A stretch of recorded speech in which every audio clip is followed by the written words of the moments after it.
হাত পুড়ে যায় যাক, গ্যাস আমাকে মুছতেই হবে। এই অভ্যাসটা আমার মতো জানি তোমাদের অনেকেরই আছে।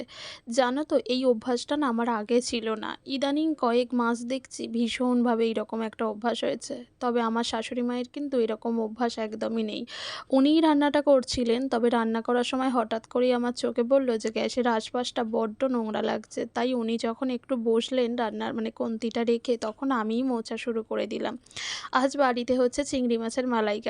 এর আগেও আমি আমার শাশুড়ি মার হাতের মালাইকারিটা অনেকবার খেয়েছি, আজও খেলাম। বেশ ভালোই হয়।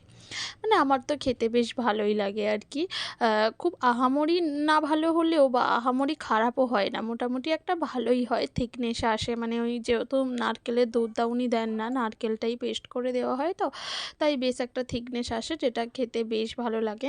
এখানে ফোনে কেমন ফ্যাকাশে মতো লাগছে, এমনিতে কিন্তু বেশ হলুদ রং হয়েছিল। একদম সুন্দর একটা রং এসছিল আর খেতে সত্যিই খুব ভালো হয়েছিল। ভাত দিয়ে খেতে যেন একটু বেশিই ভালো লাগে।